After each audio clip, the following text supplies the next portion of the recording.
आपके समक्ष विश्व के प्राचीनतम इतिहास आर्यों के संबंध में अनादिकाल कुछ तथ्य रखने का प्रयास कर रहा हूँ। आर्यों के प्राचीनतम इतिहास को पाश्चात्य विद्वानों ने और कई विद्वानों ने कितने गलत तरीके से आपके समक्ष रखा है, जिससे कई भ्रांतियाँ पैदा हुई हैं। मैं आज अपने इन तथ्यों के द्वारा यह सिद्ध करने का प्रयास करूँगा कि संपूर्ण विश्व में आर्य संतानें ही हैं। विश्व की प्राचीनतम सभ्य मानव जाति आर्यों के उत्कृष्ट इतिहास को विदेशी लेखकों ने जिस रूप में प्रकट किया है वह विकृत एवं द्वेषपूर्ण है। इसका मुख्य कारण यह है कि इन लेखकों ने आर्यों की सभ्यता तथा उनके इतिहास का स्वतंत्र अध्ययन नहीं किया है। उन्होंने अधिकांश सामग्री यहूदियों के कृत्रिम साहित्य से उपलब्ध की है। प्रत्येक देश और देशांतर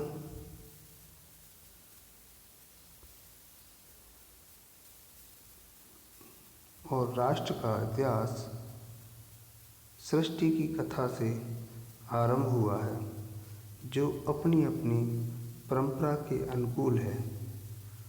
उनके प्रसिद्ध पूर्वजों के जीवन चरित्र, धर्मानुकूल आचरण लोगों को पथ प्रदर्शन करते हैं। यहूदियों के मतानुसार सृष्टि की रचना ईसा से 3760 वर्ष तथा इमास पूर्व की है, जो आज से लगभग 6 सहस्त्र वर्ष पुरानी होती है। इसके विपरीत आर्यों के मतानुसार सृष्टि रचना को करोड़ों वर्ष व्यतीत हो चुके हैं। ईसाई मत का मूलाधार यहूदी मत है। अतएव पाश्चात्य विद्वानों को किसी भी ऐतिहासिक घटना को 6 सहस्त्र वर्ष से पूर्व की स्वीकार करने में धर्म संकट था। उसका उल्लेख करने से उनका तथा उनके पूर्वजों का धार्मिक विश्वास मिथ्या प्रमाणित होता है। परंतु आज संसार के विद्वान, भूगर्भवेत्ता, प्राणिशास्त्र विशारद तथा अन्वेषक आर्यों की सृष्टि रचना की धारणा का समर्थन करते हैं।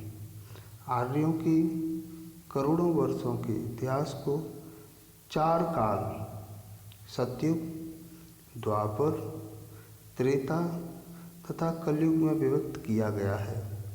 प्रथम 3 समाप्त हो चुके हैं, चौथा कलयुग चल रहा है, जिसकी अवधि लाखों वर्षों की बताई जाती है। यह सत्य है कि प्राचीन आर्यों का विधिवत इतिहास प्राप्त नहीं है। करोड़ों वर्षों का इतिहास लिपिबद्ध करना असंभव है। इजिप्ट के 10 सहस्त्र के इतिहास को भी काल, पीरियड्स तथा वंशों, डायनेस्टीज में विभक्त किया गया है। प्रकृति में समान घटनाएं बारंबार घटती रहती हैं और इतिहास भी दोहराता रहता है। अतः जो परिणाम एक घटना से निकलता है वह दूसरी से भी निकलेगा। अनेक घटनाओं से निकला हुआ महत्वपूर्ण परिणाम अनुभव सिद्ध सूत्र बन जाता है। आर्यों के प्राचीन ग्रंथों में सूत्रों का बाहुल्य है। कतिपय आचार्यों ने घटना चक्र के सूत्रों के आधार पर पुराण इतिहास तथा तंत्रों की रचना की है। यह सूत्र रोचक कथाओं के रूप में समझाए गए हैं। यह कथाएं प्राचीन आर्यों का इतिहास है। यह इतिहास किसी देश विशेष का इतिहास नहीं है, सारी सृष्टि का इतिहास है और इतने दीर्घ काल का निचोड़ है जिसमें असंख्य राष्ट्रों का जन्म, यौवन, प्रौढ़ता, ह्रास और नाश होता रहा है। इतने विस्तृत संसार के इतिहास का सार है जिसमें सैकड़ों बार जल के स्थान पर स्थल, स्थल के स्थान पर जल, वन से बस्ती और बस्ती से वन बन गए। इस अवधि में सामयिक सृष्टि एवं प्रलय होते रहे हैं। देश के देश जल में विलीन हो गए और समुद्र सूखकर महाद्वीप बन गए। इतने दीर्घ काल में इस सृष्टि के भीतर अनेक प्रकार के जीव जंतु उत्पन्न एवं नष्ट हुए हैं। अनेक प्रकार की कलाओं का विकास और नाश हुआ। ज्ञान विज्ञान के अथाह समुद्र को इस दीर्घ काल में अनेकों देवासुरों ने मथा है। कितने ही रत्न निकाले हैं। इन सब का संक्षिप्त वर्णन हमको पौराणिक कथाओं में प्राप्त होता है। आधुनिक काल के इतिहासों को लिखना मिस्र के इतिहास से आरंभ होना बतलाया जाता है। इसके पश्चात पारसी, यहूदी और यूनानी लेखकों ने उसका अनुसरण किया है। यूरोप में इतिहास का विधिवत 18वीं शताब्दी से प्रारंभ हुआ, जिसमें प्राचीन इतिहास की सामग्री यहूदियों के साहित्य से प्राप्त की गई है। इतिहास से यह स्पष्ट है कि पूर्व काल में यहूदी समाज न तो सभ्य थी और न शिक्षित। यहूदियों के परिवार देश देशांतरों में भ्रमण करते हुए भेड़ बकरी चराया करते थे। इतिहास इस बात का भी साक्षी है कि यहूदी जिन देशों में गए वहाँ उनको घृणित व्यवहार, तिरस्कार, अपमान तथा अत्याचार भोगना पड़ा। मिस्र के परोहा सम्राट उनसे बेगार लेते थे और कभी कभी तो उनको पशुओं की भांति रथों में जोता करते थे।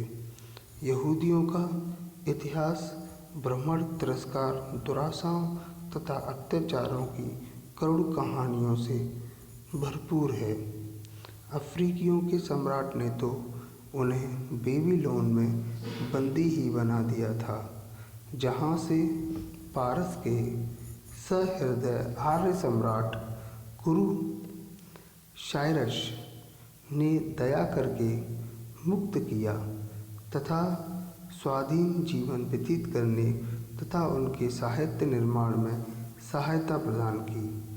कई शताब्दियों के अत्याचार और कष्टमय जीवन से मुक्त होकर यहूदियों में नवीन स्फूर्ति तथा जागृति उत्पन्न हुई। उन्होंने अपने अत्याचारियों के प्रति प्रतिहिंसा और द्वेषपूर्ण भावना से प्रेरित होकर एक नवीन साहित्य का निर्माण किया। पारसियों के संपर्क में रहकर उन्होंने उचित शिक्षा प्राप्त की और बेबीलोन में संग्रहालयों तथा पुस्तकालयों से सामग्री एकत्रित करके ईसा पूर्व 450 में इजरा और नेहमिया ने एक ग्रंथ पेंटाटुएक की रचना की, जो कालांतर में ईसाइयों के ओल्ड टेस्टामेंट के नाम से प्रख्यात हुआ। ईसा की दूसरी तथा तीसरी शताब्दी में इस ग्रंथ का अलेक्जेंड्रिया के पुस्तकालय में पुनः संशोधन किया गया। इतिहासकार यहूदियों को सेमेटिक जाति का बतलाते हैं। बाइबल के प्रकाशन से पूर्व किसी साहित्य में सेमेटिक जाति का वर्णन नहीं मिलता। वास्तव में सेमेटिक अथवा समतिक शब्द की व्युत्पत्ति संस्कृत की समिति से प्रतीत होती है। समिति का अर्थ ऐसे पुरुषों के समुदाय विशेष का है जो किसी विशेष उद्देश्य को लेकर संगठित हुए हों। इतिहास के अनुसार 859-825 ईसा पूर्व में सीरिया के राजा हामथ संस्कृत समर्थ दशमकस के बहनीदाद संस्कृत बहनीदत्त और इज़राइल के अहाब संस्कृत ग्रह ने असीरियों के सम्राट सालमानेशकर द्वितीय के विरुद्ध एक संयुक्त मोर्चा बनाया था। उनके समय समय के आक्रमण विफल होते रहे और अंत में बुरी तरह पराजित होकर घोर दंड का भागी बनना पड़ा। इस घटना से संबंधित ब्रिटिश संग्रहालय में 3 स्मृति खंड सुरक्षित हैं। इसमें से एक शिलाखंड के लेख और चित्रों से स्पष्ट है कि 5 राज्यों के अधिपति राजदंड चुकाने को आए थे। उनमें इज़राइल का राजा जेहू भी था, जो विजेता के चरणों में साष्टांग दंडवत करता हुआ चित्रित किया गया है। इन राजाओं की विद्रोहात्मक प्रवृत्ति समय समय पर प्रकट होती रहती थी। अंत में खलूली के युद्ध में 692 ईसा पूर्व असीरिया के सम्राट सेनाचारीव ने सदा के लिए उनकी शक्ति को नष्ट कर दिया। यहूदी जाति के समस्त लोगों को बंदी बना लिया और अधिकांश निवासियों को गुलाम बनाकर बेच दिया। सेनाचारीव के स्मृति स्तंभ से इस भीषण कांड का पूर्ण विवरण प्राप्त होता है। बेबीलोन के विशाल नगर को नष्ट भ्रष्ट तथा राजमहल और मंदिरों को धराशाही कर दिया गया। शताब्दियों की सभ्यता को अल्पकाल में नष्ट कर दिया गया और इस विचार से कि राजमहल और मंदिरों के अवशेष दृष्टिगोचर न हो सकें, उस स्थान को नहर के पानी से प्लावित कर दिया। यहूदियों की यंत्रणाएं असहनीय तथा अपमानजनक थीं। यही कारण था कि वह लोग अपने अत्याचारियों की समस्त आर्य जात और उनके धर्म से घृणा करने लगे और उन्होंने अपने लिए एक नवीन समति की जाति और धर्म का निर्माण किया। विचारणीय विषय है कि समतिक कही जाने वाली यहूदी जाति वास्तव में कोई पृथक जाति थी अथवा किसी जात विशेष की शाखा मात्र है। स्टैंडर्ड इंसाइक्लोपीडिया के अनुसार सेमाइट शब्द समतिक जाति प्रारंभ में नूर संस्कृत मनु के पुत्र शाम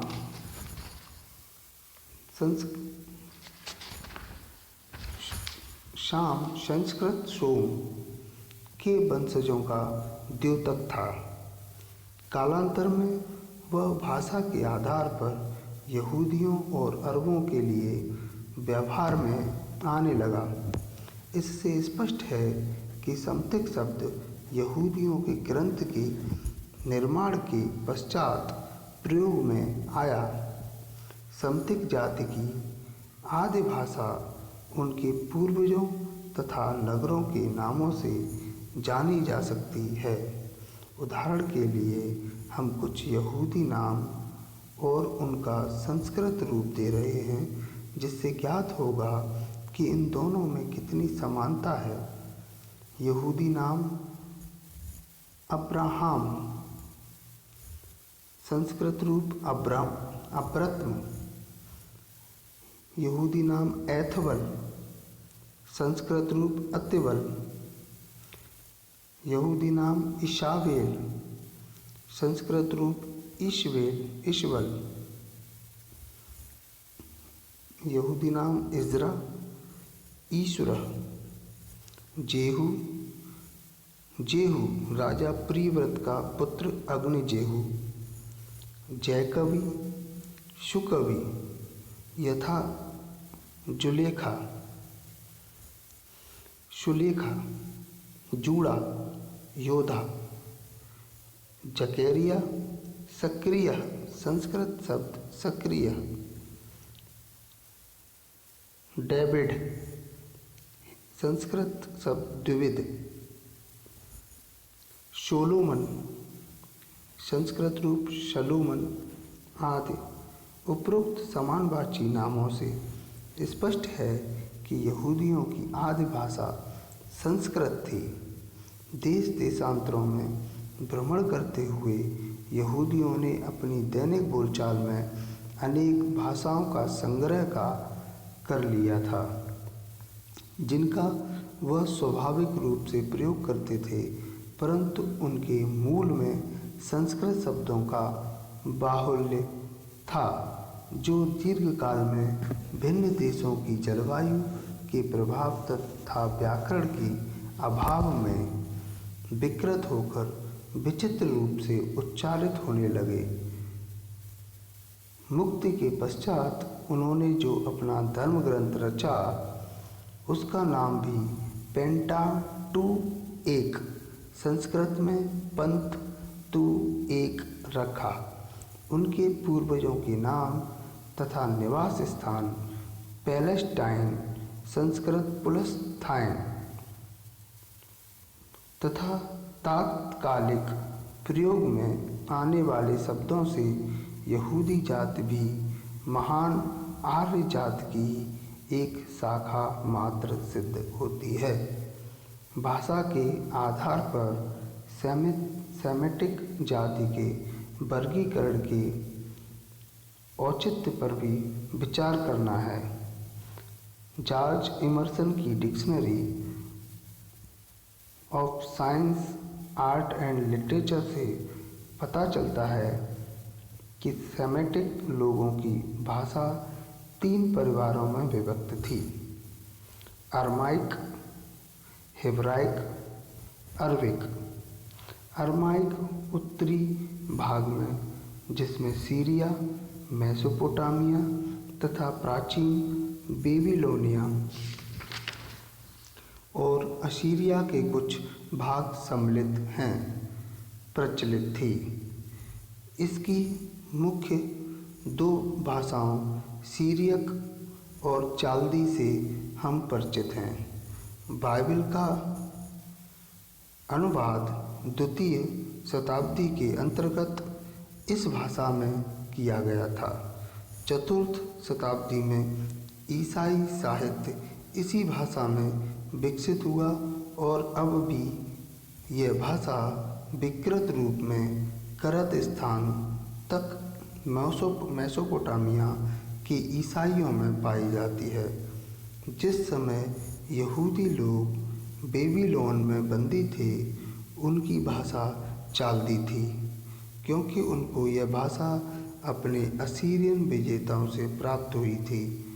पैलेस्टाइन में अरमाइक भाषा का चलन बेबीलोनिया से हुआ। क्राइस्ट तथा उनके शिष्यों की भाषा अरमाइक थी, जो 10वीं शताब्दी तक यहूदियों की साहित्यिक भाषा बनी रही। इसके पश्चात उनको मुस्लिम विजेताओं से अरबिक ग्रहण करनी पड़ी। 13वीं शताब्दी में यहूदियों ने कई भाषाओं के मिश्रण से एक नवीन भाषा हेब्राइक का निर्माण किया, जो पांडित्यपूर्ण वाद विवाद में आज तक व्यवहार में लाई जाती है।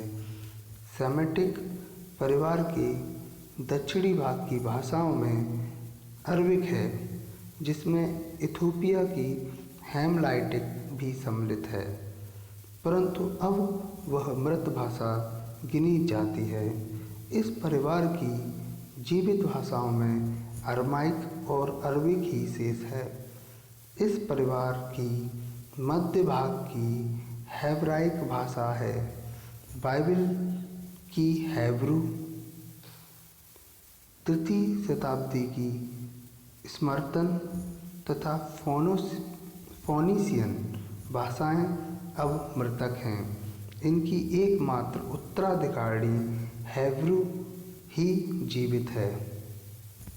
इसी प्रकार उत्तरी भाग की उत्तराधिकारिणी न्यू सीरियम भाषा रह गई है। शेष चाल्दी, सीरियक भाषाएं तथा बेबीलोन और निनेवे की चित्रलिपि की गणना मृतक भाषाओं में होती है। इस विवरण से यह स्पष्ट है कि यहूदियों की कोई अपनी भाषा नहीं थी।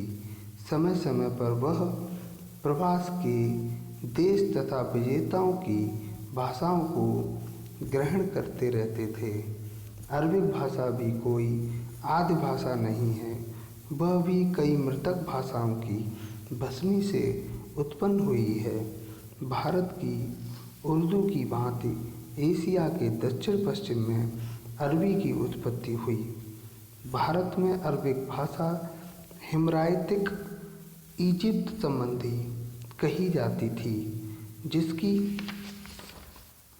स्मृति में अब कुछ शिलालेख ही प्राप्त हैं। उत्तरी भाग की अरबिक में कुरान लिपिबद्ध हुआ और यह सीरिया, इजिप्ट, बर्बरी स्टेट्स आदि भिन्न प्रांतों में विभिन्न रूपों के में पाई जाती है। प्राचीन अरबिक लिपि सीरियक अथवा कुशिक कही जाती थी, जो 10वीं शताब्दी में तक प्रचलित रही।